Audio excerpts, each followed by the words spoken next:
इतिहास इयत्ता 12वी प्रकरण 2 युरोपीय वसाहतवाद. वसाहतवाद म्हणजे अशी धोरणे आणि पद्धती की ज्याच्याद्वारे एखादी बलवान सत्ता दुसऱ्या कमकुवत आणि असंघटित देशावर अथवा तेथील जनतेवर हळूहळू आपले संपूर्ण वर्चस्व स्थापन करते. या वर्चस्वाचा उपयोग बलवान सत्ता कमकुवत देश अथवा समाजावर आपले व्यापारी, आर्थिक आणि राजकीय प्रभुत्व निर्माण करण्यासाठी करते. अशा प्रभुत्वामधूनच जे आहे शेवटी साम्राज्यवादाचा जन्म होतो. एखाद्या कमकुवत आणि अप्रगत देशावर बलवान आणि प्रगत देशाचे साम्राज्य स्थापत्य झाले की त्यातून त्या कमकुवत देशाचे आर्थिक शोषण होऊन त्याला राजकीय दासत्व भोगावे लागते. नमस्कार, मी देव बिरादर आपल्या सर्वांचं यूट्यूबच्या चॅनलमध्ये हार्दिक स्वागत करतो. आज आपण युरोपीय वसाहतवाद या प्रकरणावरती सर्व स्पर्धात्मक परीक्षेच्या दृष्टीने चर्चा करणार आहोत. आणि जर तुम्ही अजून आपले इयत्ता 5वी ते 11वीच्या व्हिडिओ नोट्सचे व्हिडिओ जर पाहिला नसाल तर ते या व्हिडिओच्या पश्चात पाहावेत. त्याची लिंक मी इथे डिस्क्रिप्शनमध्ये देतो. प्रगत देशाने आपल्या सामर्थ्याच्या बळावर एखादा भूप्रदेश ताब्यात घेऊन त्यावर आपले राज्य स्थापन करणे या प्रक्रियेला जे आहे वसाहतवाद असे म्हणतात. वसाहतवाद हा जो आहे साम्राज्यवादाचाच एक प्रकार आहे आणि इंग्लंड, फ्रान्स, पोर्तुगाल, स्पेन इत्यादी देशांनी जे आहे अमेरिका, ऑस्ट्रेलिया, आशिया आणि आफ्रिका या खंडातील जे आहे देशांवर कब्जा करून तेथे आपल्या वसाहती स्थापन केल्या होत्या. भारत ही जी आहे इंग्लंडची वसाहत होती. याचा मुख्य उद्देश काय होता वसाहत निर्माण करण्याचा, तर तो मुख्य उद्देश म्हणजे वसाहतीमधील कच्चा माल आपल्या देशात नेऊन पक्क्या मालासाठी जे आहे वसाहतींचा बाजारपेठ म्हणून उपयोग करणे हे वसाहतवादाचे जे आहे प्रमुख लक्षण आहे. म्हणजेच काय, कच्चा माल त्याच प्रदेशातून घेऊन जायचं वसाहतींमधून, माल आपल्या देशात घेऊन जायचा, त्याच्यावरती प्रक्रिया करून एक पक्का माल बनवायचा आणि तोच माल त्याच वसाहतींमध्ये परत आणून विकायचा आणि त्याच्यामधून नफा मिळवणे. वसाहतवाद हा निव्वळ राजकीय व आर्थिक गुलामगिरीच निर्माण करतो असे नसून तो मानसिक गुलामगिरीही निर्माण करतो.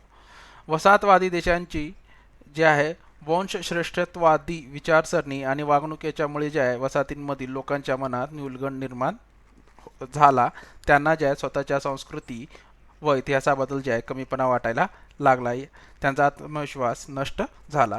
आता हे दुसऱ्या जर उदाहरणाचं जर समजून घ्यायचं असेल तर समजा आता मार्केटमध्ये एक नवीन लेटेस्ट मोबाईल आला आहे किंवा लेटेस्ट टेक्नॉलॉजीचा काही आला आहे, तर आपण आपला जर एखादा मित्र किंवा मैत्रीण जर तो मोबाईल वापरत असेल आणि तो जर आपल्याला हाताळता येत नसेल तर आपल्याला जसं ज्याप्रमाणे थोडंसं वाटतं की यार आपण एवढे टेक्नॉलॉजीशी युजर फ्रेंडली नाही आहोत किंवा थोडंसं आपल्याला जे मनामध्ये हवलेपणे वाटतं, त्याच हा जर दीर्घकाळ जर राहिला तर तो मनामध्ये जे आहे असा न्यूनगंड मनामध्ये निर्माण करतो. आणि ह्याच जे आहे या वसाहतवादामध्ये वसाहतींमध्ये जे आहे या परकीय सत्तांनी जे आहे अशी त्यांच्यावरती त्यांचीच वंश श्रेष्ठ आहे, त्यांचीच विचारसरणी श्रेष्ठ आहे, त्यांचीच वागणूक श्रेष्ठ आहे असे सांगून जे आहे त्यांची संस्कृती चांगली हे असे लोकांच्या मनांना वारंवार सांगून जे आहे त्यांच्या मनामध्ये न्यूनगंड निर्माण केला होता. इंग्लंडने एका दशकात एवढा साम्राज्य विस्तार केला की त्यांच्या साम्राज्यावरील सूर्य मावळत नव्हता असे म्हटले जाऊ लागले. जगातील आशिया, आफ्रिका, अमेरिका आणि ऑस्ट्रेलिया या 4 खंडात जे आहे ब्रिटिशांचे साम्राज्य विस्तारले होते. 15व्या शतकात जे आहे युरोपात व्यापारी क्रांती घडून आली आणि जे आहे युरोपीय दर्यावर्दींनी जे आहे नव्या जलमार्गाचा शोध लावल्यानंतर जे आहे पारंपरिक व्यापार पद्धतीमध्ये बदल घडून आला आणि या युरोपीय व्यापाऱ्यांनी जे आहे जगभरात आपले पाय रोवायला सुरुवात केली. आता आपण या वसाहतवादाचे अर्थ आणि स्वरूप समजून घेऊयात. धाडसी कृत्य करणे, कीर्ती संपादन करणे, अज्ञात भूमीचा शोध घेणे, धर्माचा प्रसार करणे, सोन्याचा खाणीचा शोध घेणे अशा विविध कारणांनी जे आहे युरोपीय लोक जे आहे जगभर पोचले. पुढे व्यापार वाढत गेला आणि युरोपीय राष्ट्रांमध्ये एका नव्या स्पर्धेचा जो आहे उदय झाला. युरोपीय व्यापारी जिथे जिथे गेले तिथे तिथे त्यांनी जे आहे त्यांच्या वसाहती स्थापन केल्या. त्या वसाहतींमध्ये जे आहे स्वतःचे आर्थिक, सामाजिक, राजकीय वर्चस्व प्रस्थापित करण्यासाठी स्पर्धा सुरू झाली. युरोपीय लोक अमेरिका, ऑस्ट्रेलिया, न्यूझीलंड इथे गेले.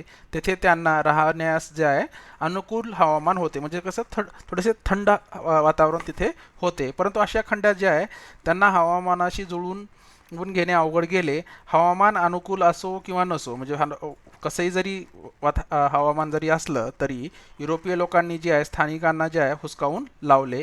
वसाहतीमधील स्थानिक लोकांचे मानसिक खच्चीकरण करण्यात इंग्रज, डच, पोर्तुगीज, फ्रेंच यांनी जे आहे पुढाकार घेतला होता.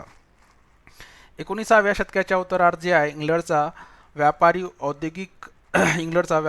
औद्योगिक क्रांतीमुळे जे आहे भरभराटीस आला होता. आणि मागील प्रकरणामध्ये आपण पाहिलं होतं की कुठल्या कुठल्या शोध जो आहे तो प्रबोधन काळात लागला होता आणि त्याचा वापर कुठे केला जायचा.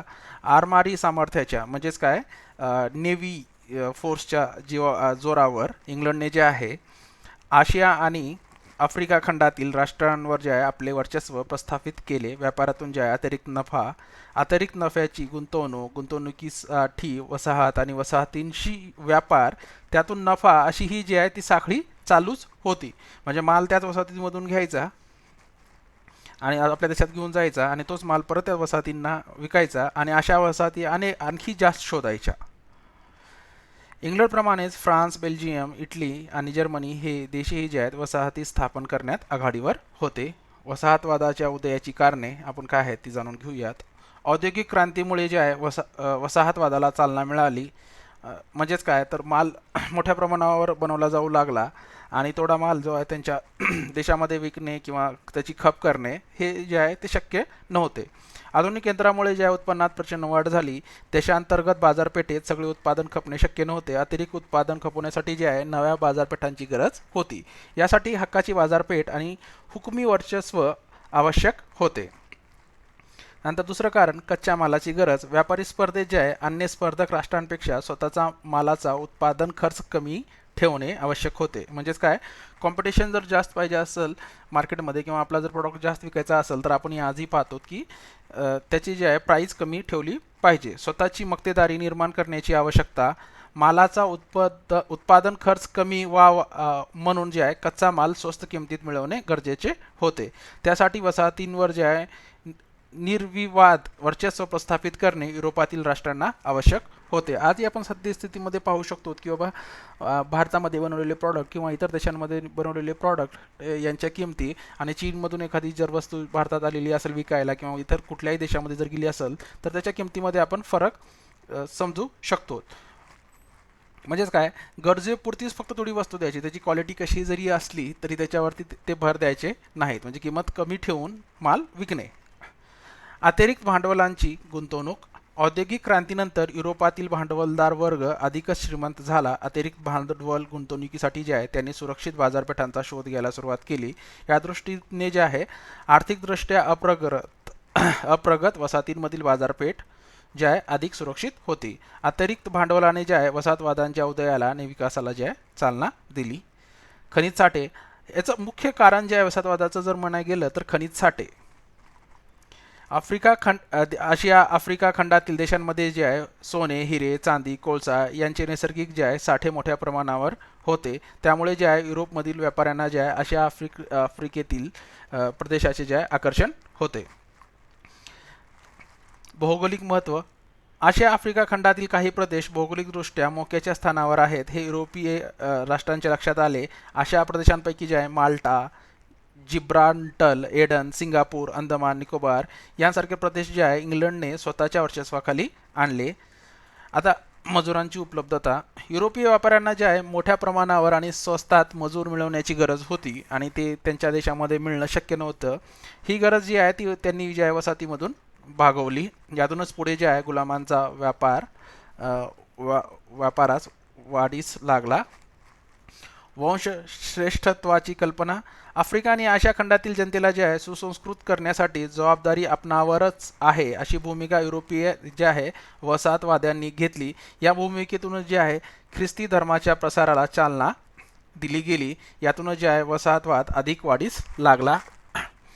या वसाहतवाढीचे चा परिणाम काय झाला याबद्दलची आपण आता चर्चा करूयात. आशिया आणि आफ्रिका या खंडातील लोकांचे आर्थिक शोषण करण्यात आले. वसाहतीतील लोकांनी त्यांचे जे आहे स्वातंत्र्य गमावले. आर्थिक शोषणाची परिणिती जी आहे स्थानिक लोक जे आहे लोकदरिद्री होण्यात झाली. वसाहतवादाच्या विघातक परिणामाच्या जोडीला जे आहे वसाहतींमध्ये काही विधायक गोष्टी घडल्या. वसाहतींमध्ये जे आहे राजकीय, सामाजिक, आर्थिक, शैक्षणिक जागृती झाली. लोकशाही पद्धत आणि त्यातील स्वातंत्र्य, समता, बंधुता यांसारख्या आधुनिक जे आहे जीवमूल्यांचा जो आहे त्यांना परिचय झाला. कायद्याचे राज्य, न्यायव्यवस्था, सर्वांसाठी शिक्षण यासारखे विचार जे आहेत ते पुढे आले. आपले प्रश्न आपणच सोडवायचे हा विचार जो आहे या वसाहतवादातूनच जे आहे तेथील जनतेमध्ये पुढे आला. त्यामुळे जे आहे वसाहतीमधून स्वातंत्र्याची चळवळ उदयाला आली. युरोपीय वसाहतवाद. आपण मागील व्हिडिओमध्ये पाहिलं होतं की अमेरिगो वेस्पुसी यांनी जे आहे अमेरिकेचा शोध लावला होता आणि त्याच्याच नावावरून जे आहे त्याला अमेरिका खंड हे असे नाव देण्यात आले होते. अमेरिकेतील वसाहतवादाचा अभ्यास करताना जे आहे आपल्याला लक्षात येते की या काळात बलाढ्य युरोपीय राष्ट्रांनी जे आहे अन्य दुर्बल राष्ट्रांवर आपले प्रभुत्व स्थापवून जे आहे वसाहतींना राजकीय गुलामगिरीत ढकलले. वसाहतवादी युरोपीय स्थलांतरितांनी जे आहे अमेरिका खंडातील मूळ रहिवाशांच्या जमिनी जे आहे बळकावून प्रसंगी त्यांची कत्तल केली. मेक्सिको आणि पेरू देशातील स्थानिकांची जी आहे राज्य नष्ट केली, त्यांच्यावर गुलामगिरी लादली. आणि पुढे जाण्याच्या अगोदर जे आहे आपण या वसाहतवादाची जे आहे वसाहतवादाच्या उदयाची कारणे याच्या संबंधित आणखी एक घटक जो पाठ्यपुस्तकामध्ये दिला नाही आहे तो आत्ता मला आठवला, तो म्हणजे पोपकडून जे आहे जगाची विभागणी. कोलंबसने शोधून काढलेल्या नव्या प्रदेशाच्या शोधानंतर जे आहे पोर्तुगाल आणि स्पेन या दोन सत्तांमध्ये जे आहे जोरदार स्पर्धा सुरू झाली होती.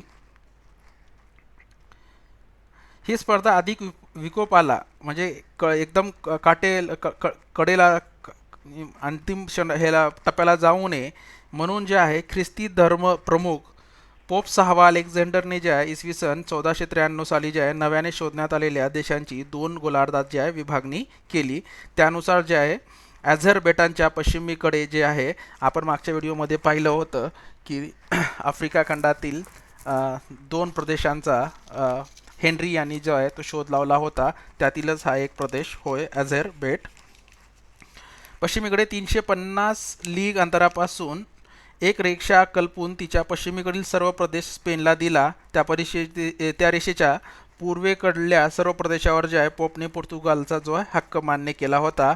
या विभागणी रेषेनुसार जे आहे पोर्तुगालने जे आहे दक्षिण अमेरिकेतील ब्राझीलवर आपला हक्क सांगितला, कारण पोर्तुगीज कॅप्टन क्रॅबॉलने जे आहे इसवी सन 1500 मध्ये भारताकडे जलप्रवास करताना ब्राझीलला स्पर्श केला होता. ही झाली एक पार्श्वभूमी, म्हणजे काय पोपकडून जगाची विभागणी केली गेली. त्यामुळे जे आहे या दोन सत्तांमध्ये जे आहे पोर्तुगाल आणि स्पेनमध्ये जे आहे दोन जग विभागलं गेलं, तरी बाकी युरोपीय सत्ता जे आहेत जसं जर्मन, इंग्लंड यांनी जे आहे हे न मान्य करता जे आहे त्यांनी जगभर जे आहेत आपल्या वसाहती देखील स्थापन केल्या. युरोपीय राष्ट्रांमध्ये वसाहती स्थापन करण्याची स्पर्धा सुरू झाल्यावर पोर्तुगाल आणि स्पेन यांनी जे आहे त्यात पुढाकार घेतला. पोर्तुगालने अमेरिका खंडातील ब्राझील आणि स्पेनने मेक्सिको ताब्यात घेतले. तेथे त्यांना सोन्याचे साठे सापडले. अमेरिकेच्या भूमीवर ऊस आणि तंबाखू पिकवण्यासाठी जे आहे स्पॅनिश लोकांनी जे आहे आफ्रिकेतून गुलाम आणले. पेरू, मेक्सिको आणि वेनेझुएला येथे जे आहे सोन्या चांदीचे साठे सापडताच जे आहे स्पेनने जे आहे शेतीपेक्षा जे आहे सोने मिळवण्यावर लक्ष केंद्रित केलेच. म्हणजे काय यांचं फक्त ध्येय जे आहे ते खनिजे, सोने, चांदी, हिरे, जवाहरात हे मिळवणे होते. त्यांनी दक्षिण अमेरिकेमध्ये संपूर्ण किनारपट्टीवर प्रभुत्व स्थापन केले. दक्षिण किनाऱ्यावरील जे आहे फ्लोरिडा ते कॅलिफोर्निया प्रदेश जो आहे स्पॅनिश लोकांनी जे आहे आपल्या ताब्यात घेतला. तेथे त्यांनी जे आहे अमेरिकेतील रेड इंडियन लोक आणि आफ्रिकेतून आणलेले गुलाम यांच्याकडून जे आहे शेती करून घ्यायला सुरुवात केली. आणि हे जे अमेरिकेतील जे मूळ वंशीय लोक म्हणजेच कोण आहेत तर ते रेड इंडियन लोक आहेत. आणि सद्यस्थितीमध्ये देखील जे आहे या अमेरिकेमध्ये जे आहे हे रेड इंडियन लोक आज सध्या स्थितीमध्ये फार कमी पाहायला आढळतात. शेतीबरोबर जे आहे खाणीमधून अफाट खनिज संपत्ती यांच्या जे आहे हाती लागली. स्पेनने या भागात जे आहे आपला कारभार सुरळीत चालवण्यासाठी जे आहे गव्हर्नर नेमले. म्हणजे हे गव्हर्नर पद्धती जी आहे फक्त ब्रिटिशांचीच नव्हती, तर हे सगळे युरोपीय सत्ता जे आहेत ते प्रत्येक वसाहतीचा कारभार पाहण्यासाठी किंवा एखाद्या प्रांताचा कारभार पाहण्यासाठी जे आहे तिथे गव्हर्नर नेमत असत. स्पेनचा राजा हा या वसाहतींचा सर्वोच्च सत्ताधीश होता. Council of the of the Indies या संघटनेद्वारे जे आहे सत्ता राबवण्यात येऊ लागली. ही काउन्सिल जे आहे वसाहतीमधील व्यापार ही सांभाळत होती. या वसाहतीमधून कच्चा माल स्पेनला नेला जाई. त्यातून जे आहे बनवलेला पक्का माल स्पेनमधून वसाहतींच्या बाजारपेठेत विक्रीसाठी आणला जाई. या प्रदेशातील सोने चांदीच्या व्यापारात जे आहे राजाला मोठा नफा मिळत असे. स्पेनची भरभराट पाहून जे आहे मग शेजारील राष्ट्र म्हणजेच काय इंग्लंड, हॉलंड आणि फ्रान्स यांनी जे आहे अमेरिका खंडात आपल्या वसाहती स्थापण्यास सुरुवात केली. इंग्लंडची राणी एलिझाबेथ पहिली हिच्या काळात जे आहे सागरी मोहिमांना प्रोत्साहन मिळाले. तसेच वसाहती स्थापन करण्यास प्राधान्य दिले गेले. राणी एलिझाबेथ पहिली हिच्या काळात जे आहे व्यापारी नफ्याच्या जोडीने जे आहे स्वराष्ट्राचे हित हे उद्दिष्ट वसाहतवादाला जोडले गेले. इसवी सन 1496 मध्ये जे आहे जॉन कॅबट याला जे आहे इंग्लंडने अमेरिकन भूमीवर वसाहती स्थापन करण्याची परवानगी दिली. त्याने जे आहे उत्तर अमेरिकेत इंग्लंडचे बस्तान बसविले आणि इसवी सन जे आहे 1607 मध्ये जेम्स नदीच्या काठावर ब्रिटिशांनी जेम्सटाऊन ही वसाहत उभारली. तिला पुढे जे आहे व्हर्जिनिया हे नाव देण्यात आले. म्हणजे आजच्या ह्याच्यामध्ये जे व्हर्जिनिया जे स्टेट आहे US मध्ये त्याचं जुनं नाव काय आहे तर जेम्सटाऊन हे होय. पुढील काळात जे आहे उत्तर अमेरिकेतील पूर्व किनारी प्रदेशात न्यू इंग्लंडपासून ते कॅरोलिनापर्यंत इंग्रजांच्या वसाहती ज्या आहेत स्थापन झाल्या. इंग्लंडने वसाहतींची अधिकच नाकेबंदी करण्याचे धोरण आखले. यातूनच जे आहे जलवाहतुकी संबंधीचा कायदा केला गेला. या कायद्यान्वये जे आहे मालाची वाहतूक करण्याची मक्तेदारी फक्त जे आहे इंग्लंडमधील कंपन्यांना मिळाली. आणि भारतामध्ये देखील यांनी हेच मोहीम राबवली होती. याचा आपण आढावा जे आहे पुढील प्रकरणामध्ये घेणार आहोत. 1765च्या कायद्यानुसार जे आहे महत्त्वाच्या वस्तूंवर स्टॅम्प ड्युटी भरणे इंग्लंडने बंधनकारक केले. आणि काही गोष्टी ज्या आहे आजही आपण ज्या आहेत त्या इंग्रजांनी ज्या रूढ केल्या होत्या प्रथा त्या आपण आजही पाळत असतो. त्यापैकीच एक जी टर्म आहे म्हणजे त्या जे कर आहे तो म्हणजे स्टॅम्प ड्युटी हे एक होय. त्यामुळे वस्तूच्या किमती वाढल्या. स्टॅम्प ॲक्टद्वारे लादल्या गेलेल्या करारांनी इंग्लंडने अमेरिकेतील त्यांच्या वसाहतीवर घातलेल्या इतर निर्बंधांना जे आहे व्हर्जिनिया, मॅसेच्युसेट्स या वसाहतींनी जे आहे प्रथम विरोध केला.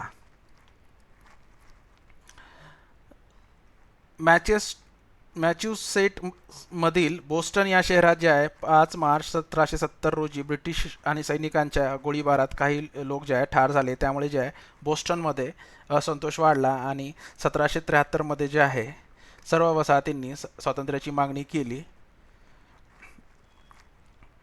ब्रिटिश संसदेने जे आहे अमेरिकेतील वसाहतीत चहा विकण्याची मक्तेदारी जी आहे ईस्ट इंडिया कंपनीला दिली होती. आणि आपण मागील काही व्हिडिओजमध्ये देखील पाहिलं होतं की भारतामध्ये देखील जे आहे चहा विक्रीची मक्तेदारी तसेच चीनमध्ये चहा विक्रीची मक्तेदारी जी आहे हे ईस्ट इंडिया कंपनीलाच भेटलेली होती.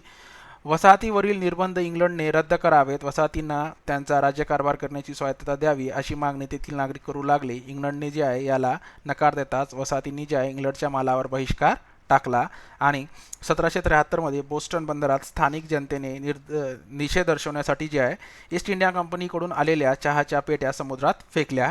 या घटनेला जे आहे इतिहासामध्ये बोस्टन टी पार्टी असे म्हणतात.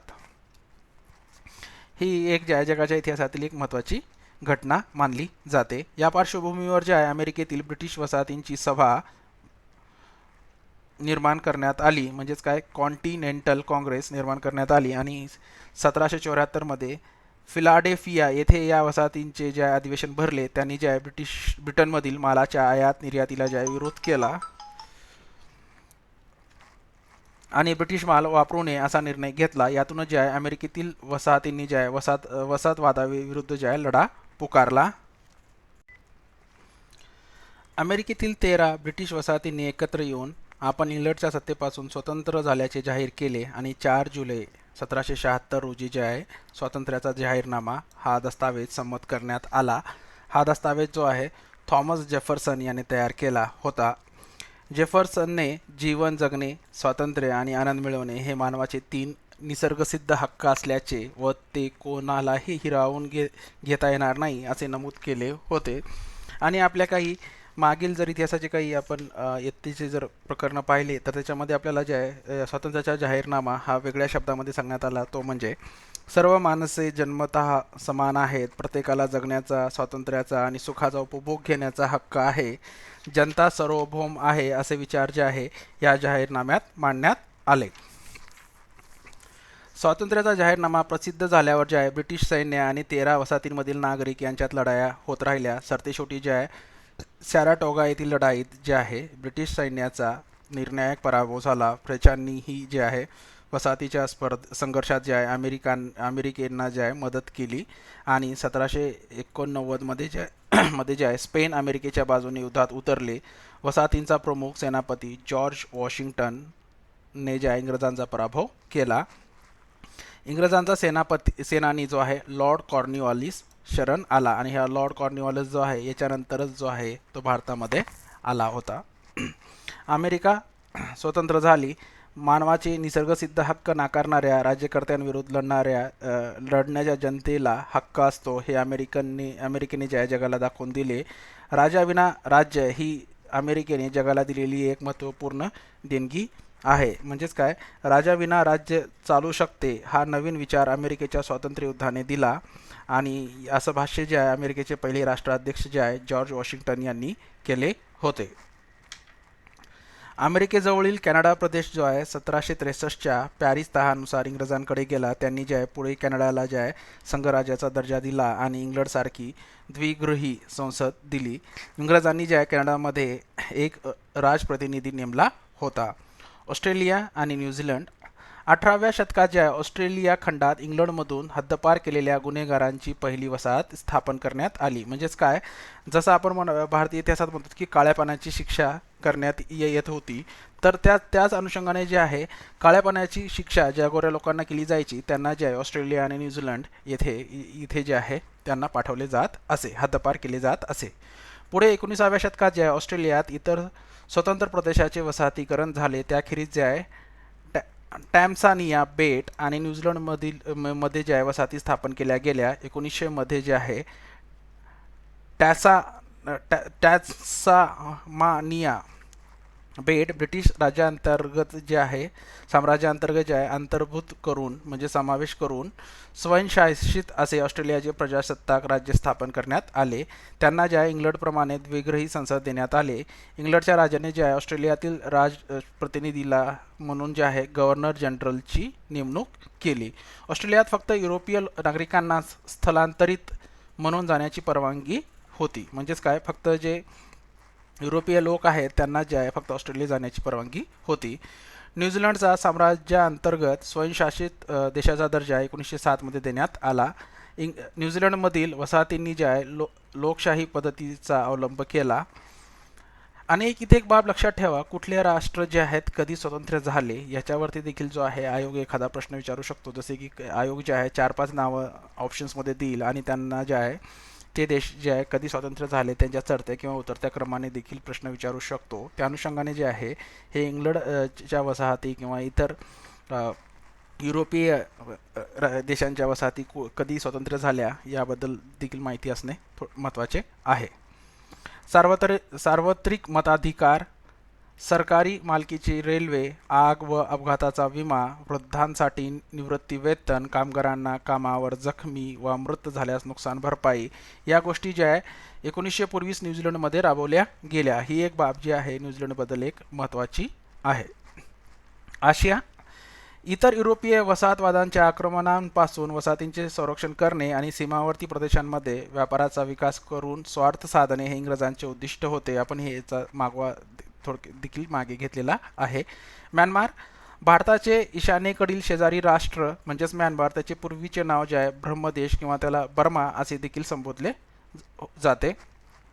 म्यानमारमधील इथे एक महत्त्वाचा मुद्दा आहे. म्यानमारमधील नैसर्गिक संपत्ती आणि बाजारपेठेची उपलब्धता यामुळे जे आहे या देशावर कब्जा मिळवणे हा इंग्रजांचा मुख्य हेतू होता. म्यानमारमधील जे आहे राज्यकर्त्यांनी 1760 पर्यंत म्यानमार एक छत्री अंमलाखाली आणला होता. त्यांनी जे आहे 19व्या शतकात मणिपूर जिंकून आसामवर धडक मारली. इंग्रजाच्या दृष्टीने ही धोक्याची घंटा होती. पुढे भारताचा गव्हर्नर जे आहे लॉर्ड ॲम्स्टर्ड याने जे आहे म्यानमार विरुद्ध युद्ध पुकारले. हे युद्ध जे आहे 2 वर्ष चालले. ते पहिले ब्रह्मी युद्ध म्हणून ओळखले जाते. आणि पुढे दुसरे एक ब्रह्मी युद्ध जे आहे लॉर्ड कॉर्नवॉलिसच्या याच्या कालखंडात देखील लढले गेले, त्याचा आपण पुढे उल्लेख घेणारच आहोत. या युद्धात इंग्रजांच्या आरमाराने जे आहे रंगून यॉगॉन बंदर जिंकून घेतले. त्यानंतर जे आहे इंग्रज आणि म्यानमारचे राज्यकर्ते यांच्यात तह झाला. या तहानवे जे आहे म्यानमारकडून इंग्रजांनी मणिपूर परत घेतले. तसेच म्यानमारचा किनारी प्रदेश आणि तेथील जंगल व खनिज संपत्ती इंग्रजांच्या ताब्यात आली. इंग्रजांनी जे आहे म्यानमारकडून लष्करी भरपाई म्हणून मोठी रक्कम वसूल केली. ब्रह्मदेशची तत्कालीन राजधानी ॲवा येथे जे आहे इथे इंग्रज रेसिडेंट नेमण्यात आले. म्हणजेच काय, इंग्रज जे आहे नेहमी एखाद्या विरुद्ध युद्ध करायचे आणि त्या युद्धाची भरपाई जी आहे ते समोरच्याकडून घ्यायचे. ह्याचा देखील आपण भारतीय इतिहासामध्ये देखील वारंवार याचा आढावा घेतलेला आहे. दुसरे ब्रह्मी युद्ध लॉर्ड डलहौसीच्या काळात लढले. म्यानमारमध्ये राहणाऱ्या 2 इंग्रज नागरिकांना म्यानमार प्रशासनाने जे आहे दंड ठोठावला. डलहौसीला हस्तक्षेप करण्याचे जणू कारणच मिळाले. डलहौसीने जे आहे जॉर्ज लॅम्बर्ट या अधिकाऱ्याच्या नेतृत्वाखाली पोझा पाठवून युद्ध पुकारले.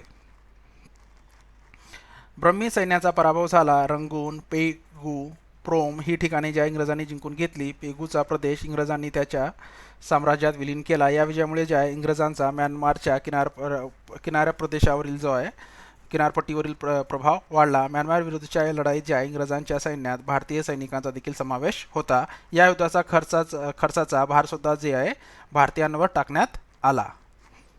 म्हणजे हे युद्ध लढायचे आणि याचा भार मात्र जे आहे दुसऱ्यावरतीच टाकायचे. तिसरे ब्रह्मी युद्ध 1885च्या सुमारास झाले. या युद्धासाठी जे आहे ब्रह्मी सरकारचा फ्रान्सची वाढत चाललेला संपर्क हे एक कारण होते. फ्रेंचांनी व्हिएतनाम इंडोचायनामध्ये स्वतःचे प्रभावक्षेत्र निर्माण केले होते. इंग्रजांना संभाव्य धोक्याची कल्पना आली.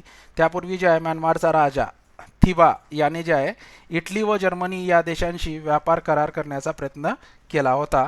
त्याने फ्रान्सची व्यापारी करार केला.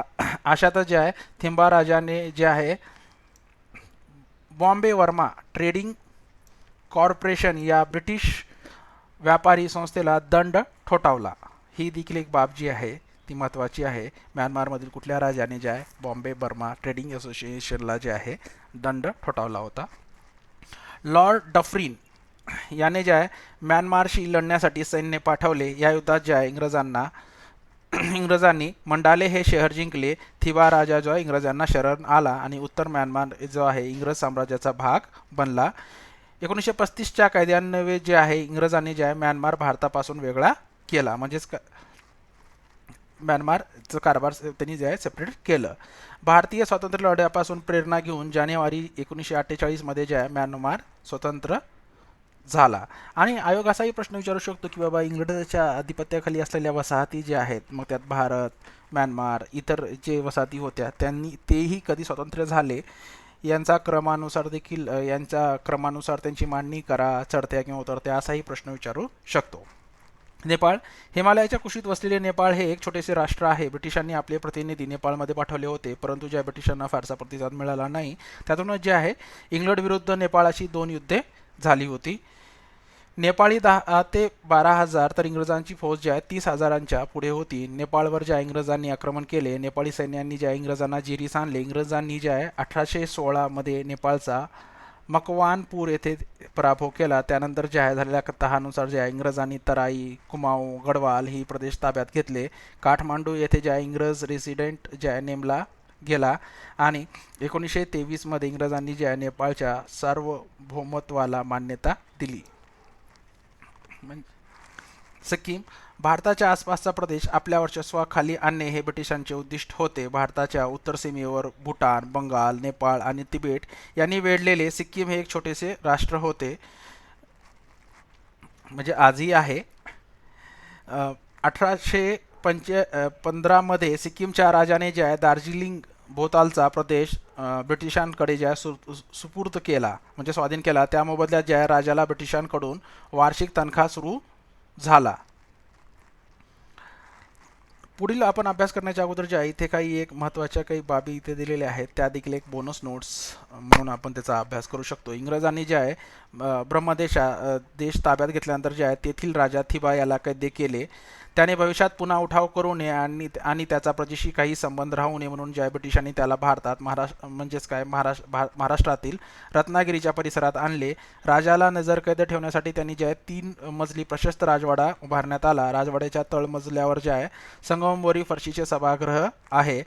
छताला सुंदर नक्षीकाम केलेल्या लाकडी पट्ट्या लावलेल्या आहेत. अर्धवर्तुळाकार खिडक्यांना रंगबेरंगी इटालियन काचा लावलेल्या आहेत. या राजवाड्याच्या परिसरात जे आहे थिवा राजाने ब्रह्मदेशातून आणलेली भगवान गौतम बुद्धांची मूर्ती आहे.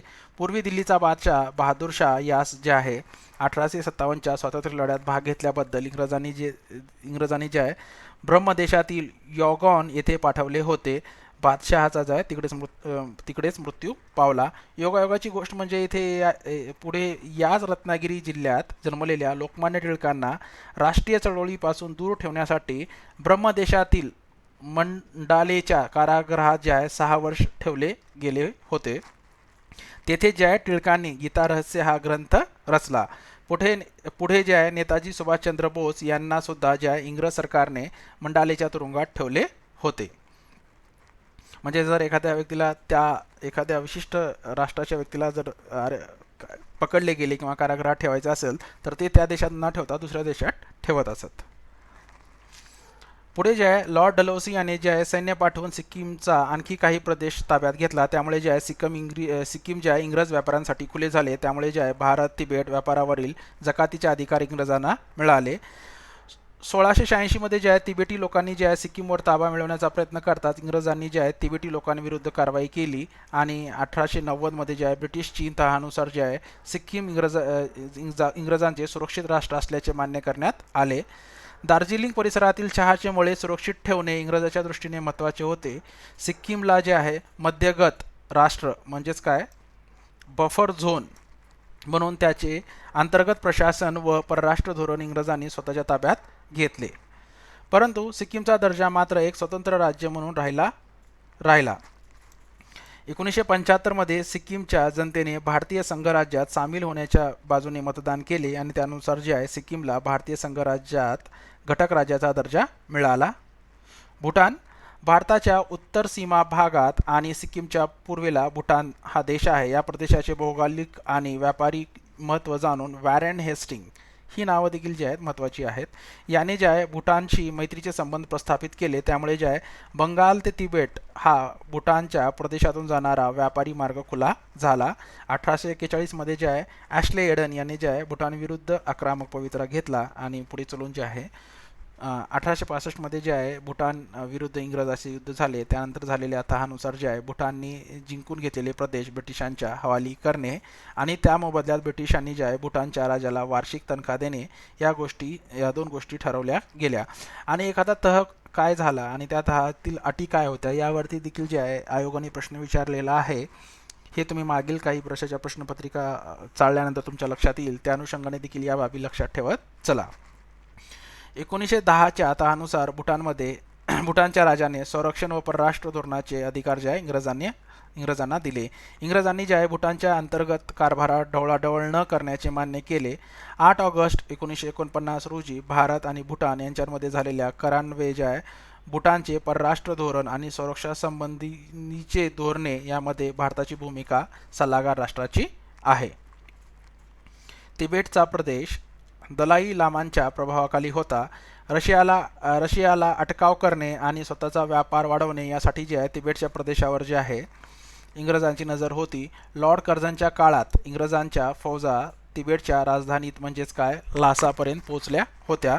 1907 मध्ये जे आहे इंग्लंड आणि रशियात झालेल्या करारानुसार जे आहे तिबेटमधील चीनच्या वर्चस्वाला तत्वतः मान्यता देण्यात आली. त्यामुळे जे आहे चीनला पुढील काळात जे आहे तिबेटवर संपूर्ण वर्चस्व प्रस्थापित करण्यास वाव मिळाला आणि आजही जे आहे तिबेट जे आहे ते चायनाचाच पार्ट मानला जातो.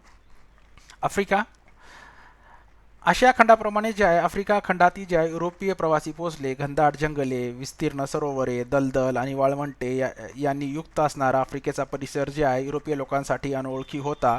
बेल्जियमचा राजा दुसरा लिओपोल्ड याने जे आहे काँगोवर वर्चस्व मिळवले. त्यांनी जे आहे 1776 मध्ये ब्रुसेल्स येथे एक परिषद भरवली.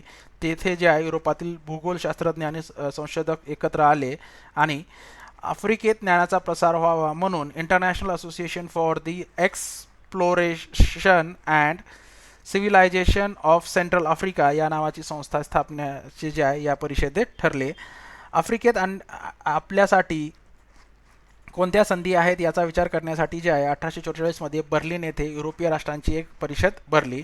प्रत्यक्षात मात्र ही परिषद जी आहे युरोपीय राष्ट्रांनी आफ्रिकेचा प्रदेश आपसात शांततापूर्ण रीतीने जे आहे कसा वाटून घ्यावा यासाठी जी आहे बोलवली गेलेली होती. बर्लिन परिषदेत जे आहे बेल्जियमच्या कांगोवरील प्रभुत्वाला मान्यता देऊन तो प्रदेश जो आहे कांगो फ्री स्टेट म्हणून ओळखण्यास जी आहे मान्यता देण्यात आली. स्वतःच्या प्रभुत्वाखाली असलेल्या आफ्रिकन वसाहतींमधील मानवी आणि नैसर्गिक साधनसंपत्तीचा पूर्ण विनियोग करण्यात एखादे युरोपियन राष्ट्र अयशस्वी ठरले तर त्या राष्ट्राने तो प्रदेश दुसऱ्या सक्षम राष्ट्राच्या हवाली करावा असे या परिषदेत देखील ठरण्यात आले. म्हणजे जर एकाला सफलता नाही भेटली तर त्यांनी ती जी आहे सत्ता दुसऱ्या राष्ट्राच्या हातात स्वाधीन करावी. जॉर्ज टॉपमन गोल्डी याने ज्या इंग्लंडमध्ये युनायटेड आफ्रिकन कंपनी स्थापन केली होती. इंग्लंडने त्याला नायजेरियाच्या व्यापार करण्याची सनद दिली. पुढे इंग्रज सरकारने हीच कंपनी जी आहे ताब्यात घेतली. नायजेरिया ही जी आहे इंग्रज सरकारच्या अधीन असलेली वसाहत बनली. जर्मनीचा चान्सलर बिस्मार्क याने जे आहे 1883 मध्ये जे आहे पश्चिम आफ्रिकेत जर्मनीची टोगोलँड ही पहिली वसाहत स्थापन केली आणि ही देखील जे बाब जे आहे स्पर्धा परीक्षेमध्ये देखील विचारण्यात आलेली आहे. पुढे कामरून नैऋत्य आफ्रिका येथेही जे आहे जर्मनीने स्वतःच्या वसाहती स्थापन केल्या. सेनेगल, गांबिया आणि कांगोच्या उत्तरेकडील प्रदेश जो आहे फ्रान्सने स्वतःच्या वर्चस्वाखाली आणला. 1883 मध्ये जे आहे आयव्हरी कोस्ट येथेही फ्रान्सने जे आहे वसाहत स्थापन केली. पुढे पोर्तुगालच्या ताब्यातील होमे या आफ्रिकन प्रदेशावर फ्रान्सने ताबा मिळवला. फ्रान्सने ज्या 1914 पर्यंत वायव्य आफ्रिकेच्या सहारा वाळवंटापासून पश्चिमेला आयव्हरी कोस्टपर्यंत आणि फ्रेंच गिनी या प्रदेशावर जे वर्चस्व स्थापले. पूर्व आफ्रिकेतील केप कॉलनी आणि नाताळ या वसाहती इंग्लंडच्या ताब्यात तर मोझांबिक स्पेनच्या ताब्यात होते. आणि हे नाताळ हे आपल्याला भारतीयांना परिचयाचे आहे कारण की महात्मा गांधी येथेच जाऊन जे आहे आंदोलन केले होते. इंग्लंड, फ्रान्स आणि जर्मनी यांना पूर्व आफ्रिकेच्या प्रदेशांमध्ये जे आहे रस होता. या तिघांनी मिळून जे आहे परस्परांचे हित रोखण्यासाठी एक करार केला होता. त्यानुसार जे आहे झांझिबारच्या सुलतानाला झांझिबार, पेंबा बेट आणि पूर्व आफ्रिकेची किनारपट्टी देण्याचे ठरले.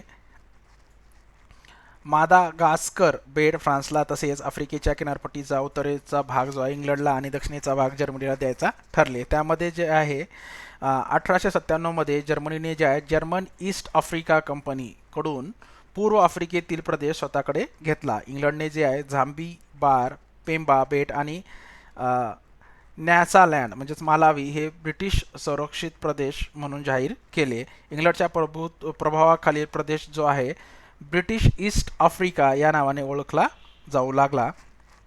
उत्तर आफ्रिकेत मोरोक्को, अल्जेरिया, ट्युनिस, त्रिपोली म्हणजेच लिबिया आणि इजिप्त हे भाग मोडतात. फ्रान्सने जे आहे 1830 मध्ये अल्जेरियावर प्रभुत्व निर्माण केले. ट्युनिसवर इटली, फ्रान्स आणि इंग्लंडचे लक्ष होते. या संघर्षात जे आहे फ्रान्सने बाजी मारून तुर्की सुलतानाकडून जे आहे ट्युनिस जिंकून घेतले. पुढे फ्रान्सने जे आहे मोरोक्को ताब्यात घेतला.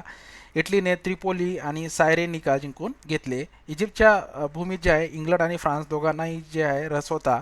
इंग्रजांनी अलेक्झांड्रिया ते कॅयरो रेल्वे मार्ग बांधला. भूमध्य समुद्र व तांबडा समुद्र जोडण्यासाठी जे आहे सुएझ कालवा फ्रेंच अधिकारी फर्डिनांड दी लेसेपस याच्या देखरेखीखाली खोदला गेला. हे नाव देखील महत्त्वाचं आहे कारण की सुएझ कालवाचा वर्णन जे आहे ते नेहमी वारंवार येत असतं.